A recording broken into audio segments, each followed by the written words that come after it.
Welcome in, everybody. It's time for a new edition of What's New at the Zoo with Jim Bartoo. I'm Devon O'Day. I'm Jim Bartoo. And we are here in Critter Encounters. Critter Encounters, this is one of our contact areas. We have a few contact areas at the zoo, and when I say contact, I mean guests can come in and actually touch some of the animals, pet, feed, that kind of stuff. You can't feed the goats here, but you can brush them. We have little brushes that you can use. We have some alpaca here that you can touch if they come up to the fence. There's some limited contact areas, and then there's some animals that you can't touch at all, like toucans and tortoises behind us, which is actually why we're here today. We're going to talk about tortoises. I know, this is my favorite thing. My spirit animal day, the tortoises and the turtles.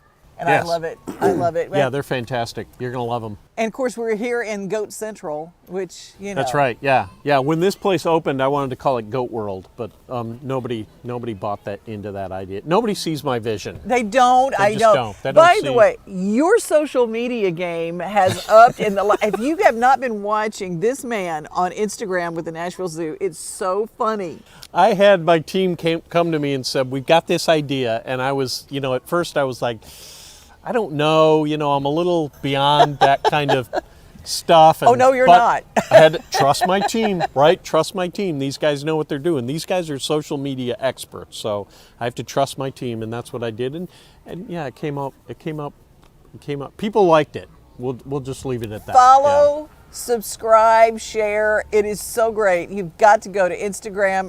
We can follow on Facebook too, but Instagram is where all the action is. It's just like TikTok. Yeah, these days, TikTok and Instagram is where everybody's at these days. Absolutely. Yeah. Well, where you need to be, Boo at the Zoo is in full swing. I know. This is a nice, crisp autumn day that we're in right now, and Boo at the Zoo just launched. It runs all the way through the end of this month. So this is the longest we've ever run this event. It is every single night through the 31st, including Halloween night. Mm-hmm. So if you want to come out on Halloween night, Boo at the Zoo, great time, trick or treat trail, Monster Mash dance area, the scary go round that you have, and brand new this year we have a Ferris wheel that you can ride on that's out there as well. So that's going to be nice as well. Lots of great things to see.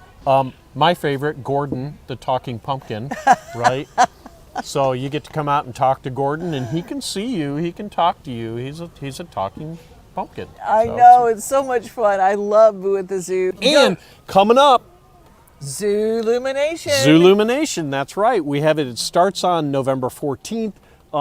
If you come out to the zoo right now, you'll see them setting all these scenes up. It's over 1,000 lanterns, and some of them are 30 feet high, 40 feet high. They run full lengths of the field out on Festival Field. They're all lit up at night. Beautiful scenery. Full-size buildings and towns that are all lit up like this. We have a North Pole Village that's just these huge, beautiful buildings that look like Candyland. It's dragons gorgeous. And tigers and bears. My! That's right. Yeah, we have orangutans. When you come in, there's these huge orangutans that you can see. And they're really is a lot of fun. Hand-painted. They're hand-painted. And if you don't know what we're talking about and you want to get kind of a little background, you can go back just in case you missed our last episode, because we were behind the scenes in the workshop. It's not Santa's work, it's the Zoolumination workshop. That's right, yeah. They were making them all, so you can go back and take a look and see how these things are made. Some of them are airbrushed, some of them are just different colors of silk. So they're made in lots of different ways. It is a beautiful event. It starts the 14th. It runs all the way through February 9th. And up until like January 9th, it runs, or January 5th, it runs every single night. And I'm talking Thanksgiving night, Christmas Eve that night, Christmas night on the 25th, New Year's Eve open, New Year's Day that night open. So if you're on vacation, you're off work, and you're looking for something to do in the evening, if you had people come into town for Thanksgiving and you had lunch at 2 o'clock like people normally do for Thanksgiving, and by 4 o'clock you're just sick of looking at each other because you've caught up and you've done all the things that you need to do with family and you're just looking to get out and do something, we're open. Zoolumination is open. Bring the whole family out, lots to see and do. It is a solid 2 hours of enjoyment. You guys, to get your tickets, you need to go to nashvillezoo.org. Yep. And you know what? I think that it would be a great Christmas present, don't you? We have a lot of people that will buy memberships as gifts, right? We have a lot of people that say, look, I have 2 daughters and each of them are married and have 3 kids apiece or whatever it is, and you're adding up all this cost and you're like, man, this is a lot to buy presents for everybody. What I could do is I could just buy a membership for each of these families, and that membership's good all year long. So we have membership gift certificates that are for sale. We actually have a little bit of a discount on them over the holidays as well, so you have to look for that. That's coming up very soon. And pick them up. They make great Christmas gifts. And if you just want that little something something that a kid can open under the tree, I will tell you that the gift shop here is incomparable to anywhere. I mean, it is, the cool thing is you can buy those little plushies and they're so huggable and precious, and they're different than any you're going to find in any toy store because they're zoo animals. I mean, they're like what you'd find here. But then there's also programs that when you buy the plushies, they have a program to give one to a child at Vanderbilt Children's Hospital. That's right. You buy one, and then they'll donate one to the kids at the Children's Hospital. So it's giving with a cause. It's gifting with a cause. It has a lot of good, heartwarming stuff attached to it. Yeah. The cool thing is when you come to the zoo and you think about, it's not that one gift you open once, it's a gift you can open every day for the next year. And I love that for a family. Yeah, and it all helps to support the zoo, which is a nonprofit organization. A lot of people don't know that. We need support from the community to be able to run. The admission through the gate helps with that. Membership helps with that. Donations help with that. Anything that you can do to be able to help the zoo out really helps us grow and continue to be an important part of the community. Follow this man and the Nashville Zoo on Instagram and TikTok because it's a hoot. And you know what else is a hoot? Owls? Well, owls are hoots. Owls are hoots. But great big giant tortoises are a hoot. And we're going to meet Katie Gregory, and she's going to tell us all about them coming up right after this word from our incredible sponsors.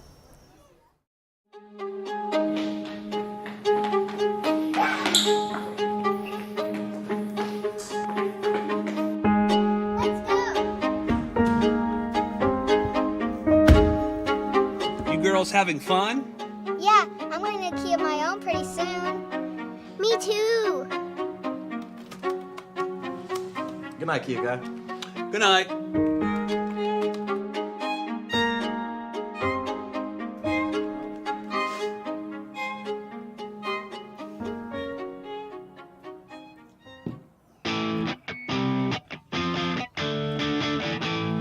Buckle up, Dad.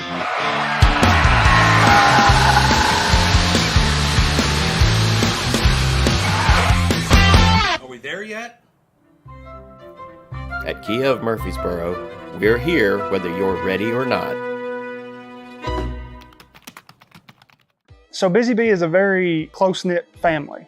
We fight just like every family does. We have arguments, but we always come out with a solution to the problems. We don't just fight about what we want, we fight about what customers need. We want to make sure that every customer we go to is more than satisfied.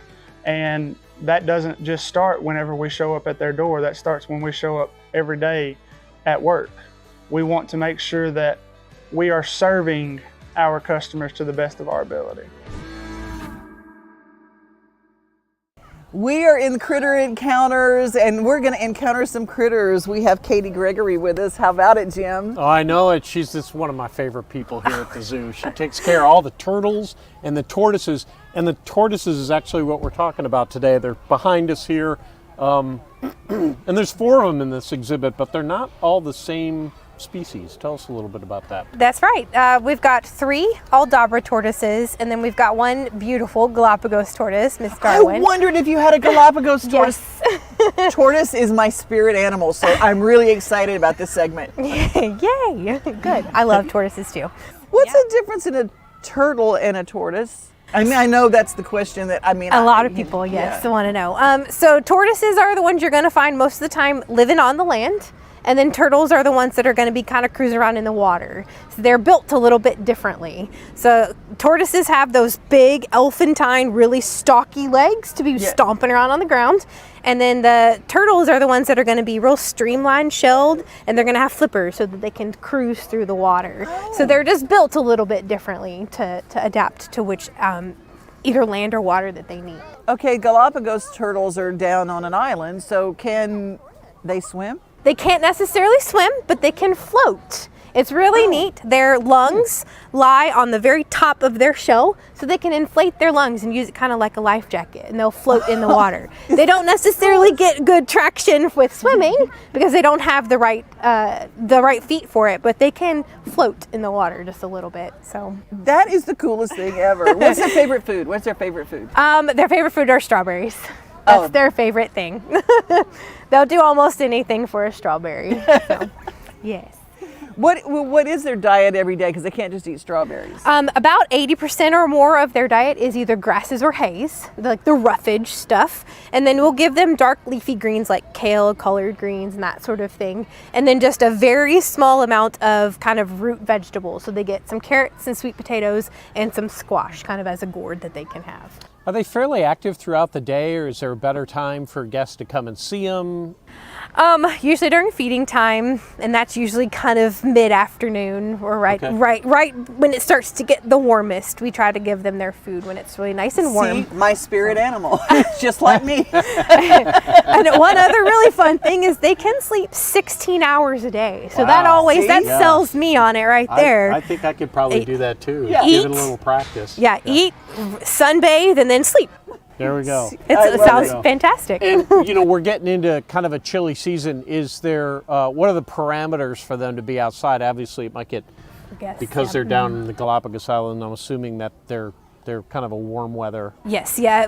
Where they're from natively, they don't necessarily notice. They don't ever get any kind of cool weather like this. So usually if it's nice and sunny, 55 or 60, they can be outside because they can absorb a lot of that heat from the sun. Gotcha. But otherwise after that, they're locked inside where we keep it nice and warm. So if you're coming out to the zoo and it's not going to get to 50 degrees, chances are these guys are going to be inside. Exactly, yes. Yep. What's their ideal temperature?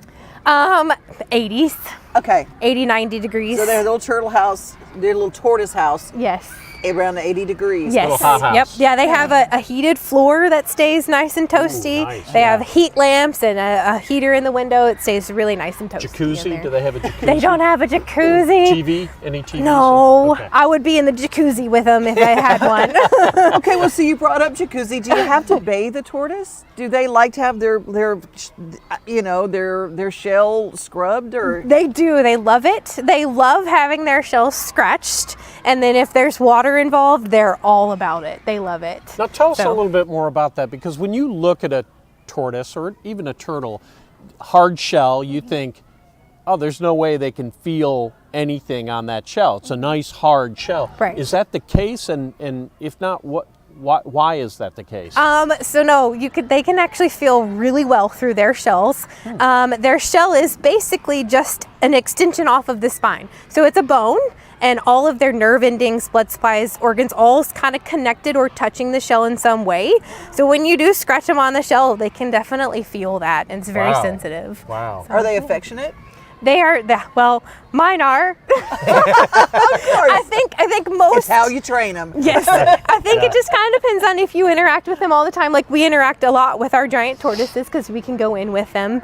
They are very much about us, and they know we are the bringers of the food, and we are the ones with the fingers that can scratch. Gotcha. So they love us. Do they have different personalities? They do. Every single one of them has a Tortoise different. Tinder kind of thing? I don't know about Swipe right, Tinder. swipe left. We're not dating. Okay. All right. But yes, they do. There's a few that are very independent, and then there are some that are all about us and Gotcha. want love. Gotcha. So And yeah, they lay eggs, correct? they do lay eggs. Yes. A female, once she gets mature, which is around 20 years old or so, can lay anywhere from 2 to 50 eggs, depending on her size. So as they get bigger, they can lay more eggs. Have there been any eggs here? We have not had eggs here, no. Not yet. Oh, No. are we gonna? Darwin is the only one that's actually mature enough, and we don't have a male to kind of help stimulate that. So Gotcha. her body just kind of doesn't do that. They're all females. We have one male. Okay. And he is an Aldabra, so he doesn't necessarily trigger anything. I got you. for her, Yeah, so. he's not doing it for her. No. Now, what are their ages? We've got Darwin, who is our Galapagos tortoise, who is 30 years old. Jim, you cracked me up. Darwin is 30 years old. She's our Galapagos tortoise. She's the mature one. Yes, and we have 2 Aldabra tortoises there, brother and sister. They are 14 years old, and then we have a little young kid that's 10 years old. Right, and you know, everybody knows they live forever. How long do they live? What's the oldest one that you know of? Well, they can live well over 100 years. That's what we like to say. We're still learning a lot about them, but there is an Aldabra tortoise. His name is Jonathan. You guys can look him up. And they guess him to be 191 years old. Okay, I got a question for my little homeschoolers, because the place today, if you go to the zoo, if you were here with us right now, it's full of homeschoolers. Today is big homeschool day. Yes. And there are kids everywhere, and they love this. You know the book Everybody Poops? Yes. Everybody Poops. Okay, I gotta know that the tortoises have a very unique way of getting rid of urine and their Their poop. feces. Yeah. Yes. Yes, it all comes out of the same hole. I don't know if that's what you're asking. Yes. Yes. Yes. and it's different. It's like little white flakes or something that comes out. Yes, for a lot of our lizards and snakes, when they do defecate, then their urine they've used every little piece, every little moisture out of it. So it becomes a urate. So it just is, it's a white hard rock that's the last little bits of what they don't need out of the water. Wow. And they expel And it's it. like So it's hard like a rock? Hard? so a lot of them, not all People the time. make jewelry out of that? Or? No, oh goodness, no. Just wondering. Sometimes. Thinking ahead. I'm thinking for the gift shop. Isn't that man. the oddest thing? It's just these little white hard rocks. Yeah, and they you can all think- come out at the same Because time. when you're looking for what you're looking for, when you don't step in that, you're not looking for that. You know, you're definitely not looking for Shine that. it up, put it in a ring. No, maybe a no, necklace. Jim, no. And Katie, how long have you been with the zoo? I have actually been here for 17 years, and a couple years before volunteering. So I've been here for a very long time. And what got you into working with turtles and tortoises? I volunteered to begin with, and I didn't really know what I wanted to do. And I worked with some fish and then some turtles a little bit.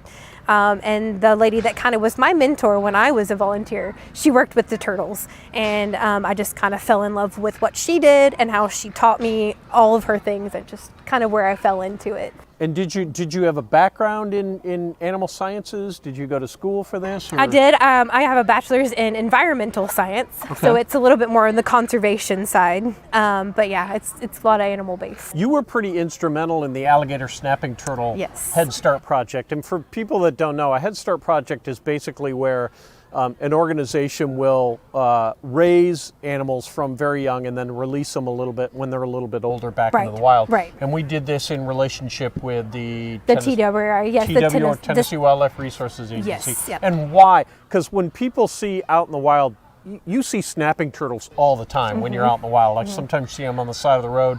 If you go to the creeks, you see them a lot. But these aren't the same. They are tell not. me a little bit about alligator snapping turtles and their history and that kind of stuff. Okay, so common snapping turtles are the ones you're going to see a lot. They are ones that can reproduce 3 or 4 times a year, and they can repopulate themselves really quickly.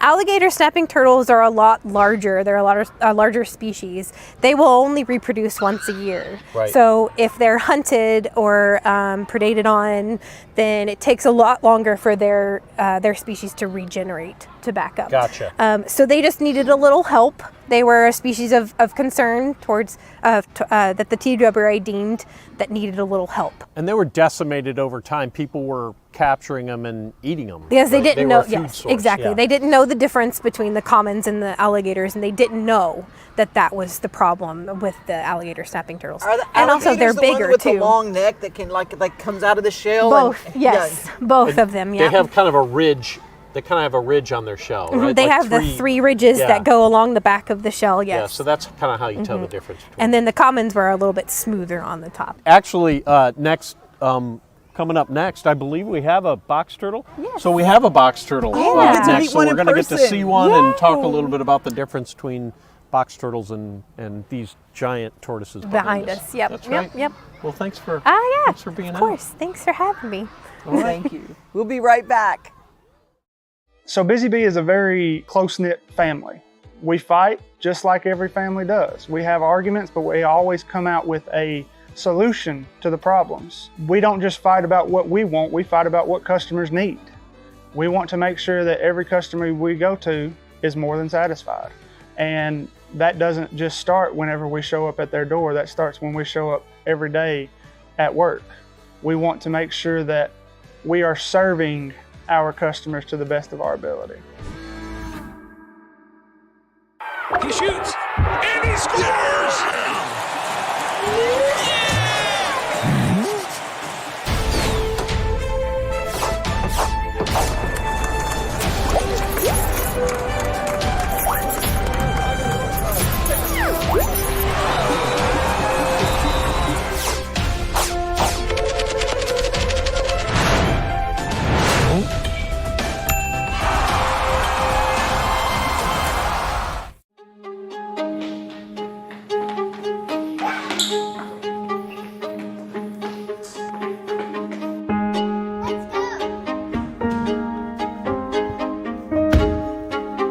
Girls having fun?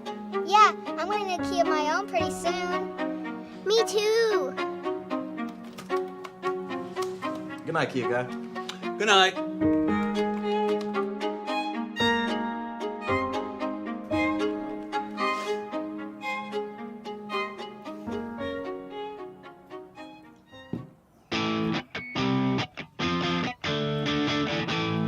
Buckle up, Dad.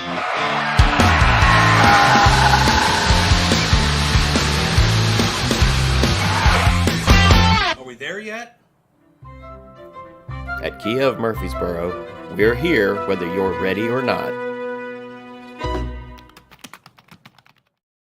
This might be my favorite episode yet. It's the turtle tortoise episode. I know. And Arlie is with us. Hi, Arlie. Hi. Welcome back. We love when you come and visit us because you bring Love us to come here with you wonderful guys. animals. And this one is Hickory. Yes. What is Hickory? So Hickory is an eastern box turtle. These guys get their name because of the kind of hinge-shaped plastron that they have. So the plastron is the underside of their shell that kind of works like a little door. So it essentially lets them enclose themselves in their shells whenever they feel threatened or in danger. But Hickory here came to us from a wildlife rehabilitation facility back in 1998. So she's been with us for a while. You can kind of tell her right front limb is missing here. But it does not Does slow her not down. stop her from going. So she is still on a mission, always ready to go. She's very used to that. And Yeah. that's surprising how old she is, right? You look at these little animals and you're like, I don't know, maybe 6 or 7, something like that. You But always you think that they're babies. So we estimate that she's in her 30s at least. Wow. Can you believe that? Yeah, since we're look not really so sure when good or for where your she was age. born, we estimate that she's at least in her 30s, and they can live anywhere from 30 to 80 years. Wow. So I think she's going to live forever, but Yeah. we know I mean, how the circle of life goes. everybody knows that Galapagos tortoise, these big tortoises that are behind us, that they live forever, right? They well do. over 100 years old. But you wouldn't think that A small small little, turtle. would Yeah. live as long. You like the sun? No, you want the shade? She was like sitting still for a minute there, so I thought she was basking for a sec. For just a hot minute. She's very, very curious, and she moves a lot faster than you think. She does. Yeah, and people, it's not hard to find box turtles in Tennessee. You know, if you're in hiking in the woods or even driving along the road, you see them a lot on the side of the road and whatnot.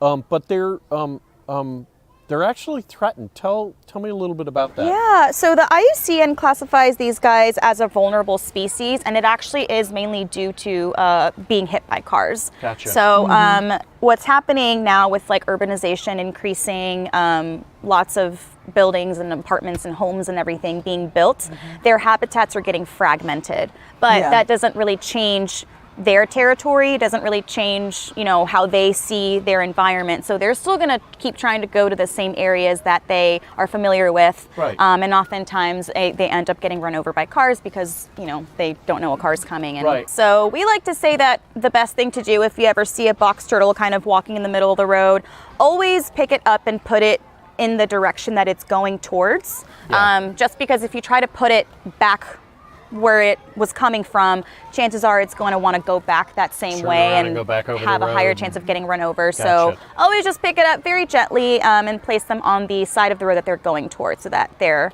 getting a little help there. really strong. I She mean, is. she's really, especially on her left side where she's had to kind of overcompensate. Yeah. You know, Tell She me a pushes little up bit on that about left how foot. you know that this is a girl, a female turtle. Yeah, so the females tend to have more of like a domed, ridged shape over near the back of the carapace here. So the carapace is the top part of the shell. The males will have a little bit more of a flatter top of the carapace. And then the plastron, which is the underside, is also a lot more flat in the females. Gotcha. So Okay. kind of a little bit of a few differences. And when you know, when I was growing up, I was always told you can tell the difference between them by looking at their eyes, right? The eyes, brown yeah. ones are females and the red ones are males, but that we're finding now that that's not the case. Yeah, so we actually just learned this a little bit ago.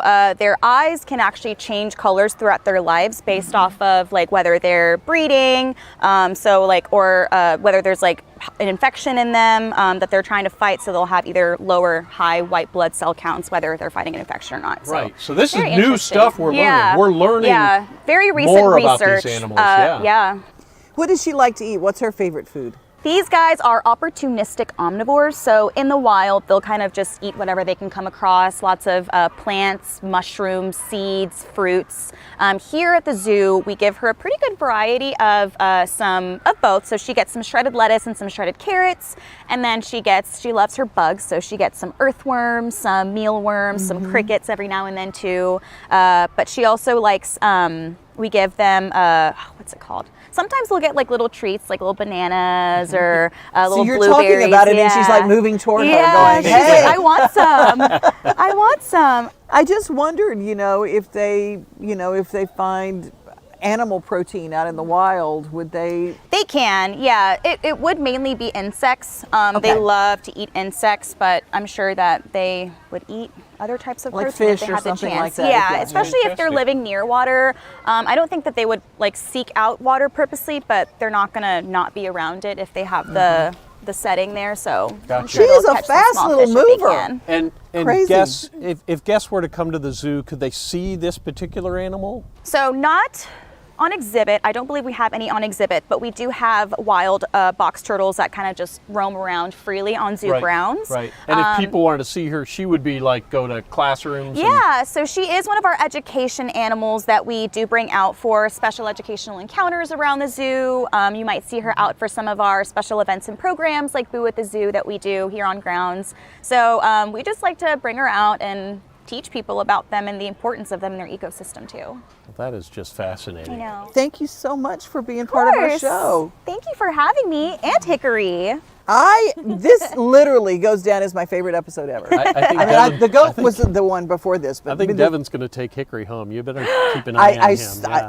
She's going to pocket She that might go in turtle. my pocket. I don't know. She's adorable. No, She's this adorable. This is her home. This is her home. Where she and, belongs. And I dress like I'm lettuce today. That's so- probably why she's gravitating I know. towards you. And she goes, Yeah. "Hey, that She looks said, there's yummy." there's a big opportunistic omnivore opportunity right there. Sweet Well, girl. thank you. A big shout out to our sponsors, to Busy Bee. Heating, air, plumbing, they can do it all and they can take care of you and keep you comfortable. The S word even got mentioned in this forecast in East Tennessee. So What? so Already? too early. Already, It's it's too early. October. I know, Yeah. we can't have that. We cannot have that. And then we've also got our friends over at Key of Murfreesboro. When the weather gets bad, you can get something that'll just go right through the weather at That's Key right. of Murfreesboro. Yep. Get your heating and AC taken care of before the weather gets cold and we get that big S word coming in. Yeah, And, and then get you a new car to handle yep. all the elements. See, That's right. See how it works, and then come to the zoo because we're always open, right? Always We're open. Yep. Always open year round. Yep. Well, thank you guys for watching. We appreciate you.